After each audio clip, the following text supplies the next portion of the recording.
He's done so many things, but there's this long list of women that nobody's talking about. I don't know how many women it would take to come forward. I mean, it shouldn't take this many women. Amy Dorris is the latest woman to accuse President Donald Trump of sexual misconduct. Since she spoke out last month, she's been hiding out at a friend's. This is her first time back home.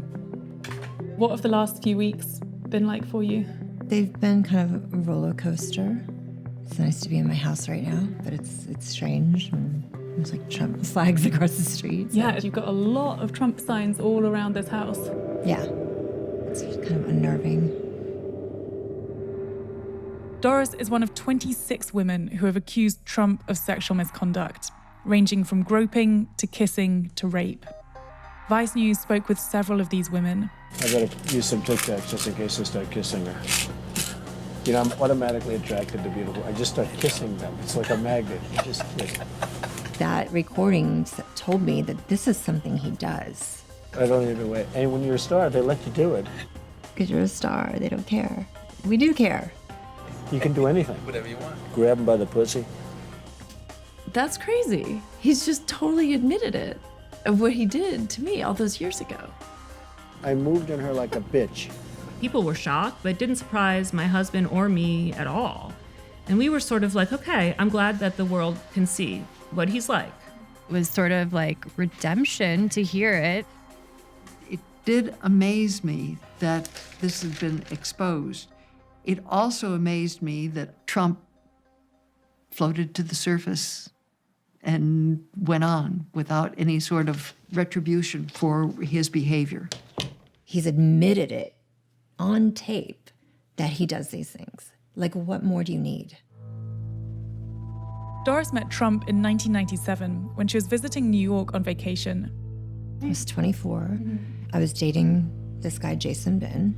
He asked me to go with him to New York, kind of a long weekend. And we went to see Donald Trump, and we all went to the US Open together. We went up to the VIP booth. Then I went and sat with the ladies for a little while watching the match. Got up to go to the bathroom. And when I came out of the bathroom, Donald was standing there, and he put his hands on my arms. Was he talking to you? Was he saying anything? He would say stuff like, you belong with me, and then he leaned in for a kiss, and I kind of pushed him away. And then he kind of came in stronger and started holding my arms where I couldn't move. I used all my strength to try to get away from him. The more I pushed, the tighter his grip got. I felt stuck, I felt trapped. And that's when he forced the kiss and put his tongue in my mouth and forced everything on me. And that's when I pushed his tongue out with my teeth and probably hurt his tongue.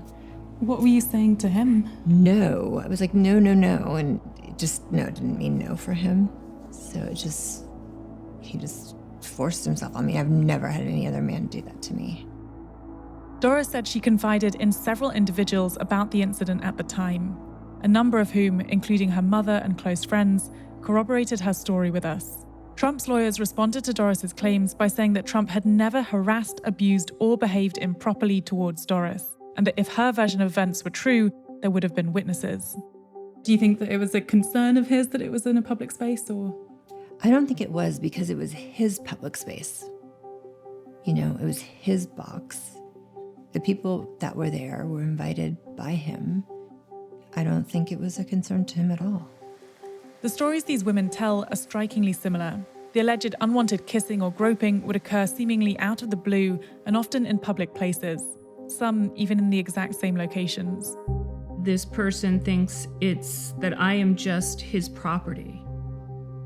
Almost like he owns the US Open. I hear, who's this? We don't know this one. Oh, look at these legs. I kind of looked around thinking, is he talking about me?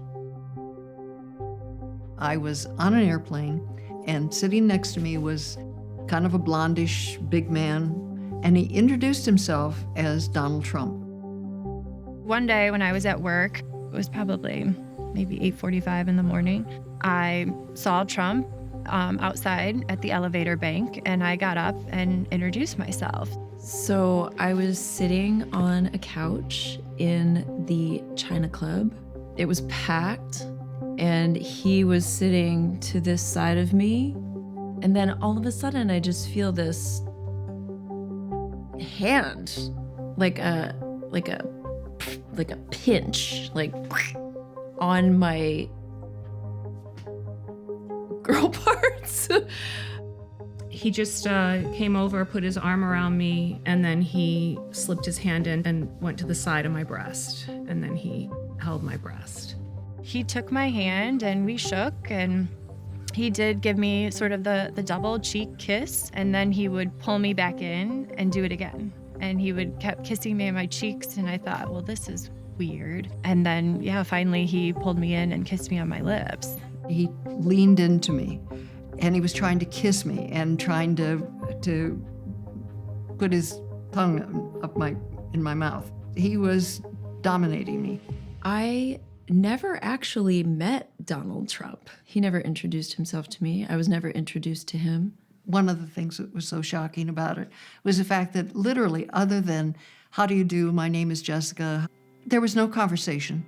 As I moved and looked over my shoulder, that's when I saw the eyebrows, because he had these crazy bushy eyebrows. I went home that night and told my boyfriend and just cried. We talked about it, and just there was really no recourse that we saw. Never breathed a word of what had happened to anybody. Shuffled it away in my memory as something that I was not going to forget. And I just kind of figured, well, I guess he figures he can do what he wants, because he's Donald Trump. The Access Hollywood tape surfaced just days before the 2016 election. But it wasn't Trump's comments that made these women speak up. It was his flat-out denial. I believe it was the second debate. He was asked, did you ever molest a woman? Have you ever done those things? Have respect for me. And I will tell you, no, I have not. I was like, no, like this, he's lying, like he always does. I found myself standing in front of my TV, yelling at the TV. And I thought, I know what I will do. I'm going to write a letter to the editor. These vicious claims about me of inappropriate conduct with women are totally and absolutely false. Once women started speaking out, the backlash was immediate. A lot of people have accused you of speaking up for attention. There was no good attention that comes from speaking about something like sexual assault for anyone. But I had no idea what the aftermath would be like. I had no idea. I have a lot of family members are Trump supporters, and they just thought that I was lying, and that I got paid. There were comments about my looks, you're a liar. Someone wrote, you should put a gun to your head, do this country a favor. You know, there was everything from like, I don't even like Trump, but you're pathetic, to, oh my God, big deal, get a grip, he grabbed your breast, get over it. We know where you live, we're gonna find you, you and your family are not safe. It was a living nightmare. Dorris also watched the debate, but she didn't come forward at the time. Why is it that you didn't choose to speak up earlier? Well, when everyone was speaking up, I got really frustrated because I was like, I know they're telling the truth because it happened to me. But my girls were 8 and my kids got older, and, you know, I talked to my therapist about it. I really, really went into the, you know, what could happen and how can we prepare for it. I finally came to a place in my life that it was time for me to come out. Trump's legal team have said that the fact that you're speaking up now so close to the 2020 election suggests that this could be politically motivated. Is it in any way politically motivated? No, you know, it has nothing to do with politics. It has to do with me and my family. I've volunteered on campaigns. Both those campaigns were Republican, by the way. I worked on Jeb Bush's campaign. If he wasn't running again, I think I'd still come out. Neither Trump's campaign nor the White House responded to requests for comment. Trump has continually denied all allegations. I feel so powerful. I'll walk into that audience. I'll walk in there. I'll kiss everyone in that audience. I'll kiss the guys and the beautiful women and everybody. I'll just give you a big fat kiss. Even as his behavior towards women again comes under scrutiny, Trump is making a desperate bid to get women to show up for him next week. So can I ask you to do me a favor? Suburban women, will you please like me? Remember? Please. You're the 26th woman to come forward, and some of these accusations came out before the 2016 election. He still got into power. I mean, do you really think that you speaking up can make any difference at all? No. This is not going to move the needle on his election whatsoever. Why do you think it doesn't make a difference? Do you think people don't care? I don't know. Honestly, I mean, I don't know how many women it would take to come forward. I don't know what more. Do we need hundreds? I mean, would that matter? I am sure that there are stories out there. And I'm also sure there's a lot of people that just don't want to get involved, but I understand why they don't. The fear of being ridiculed, the fear of not being believed, or I brought it on myself. I wore a skirt.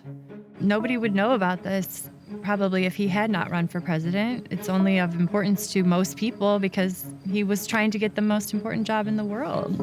What is it that you would say to him if he was sat here instead of me? If you can grab anything you want without there being any boundary and also consequence, when does it stop?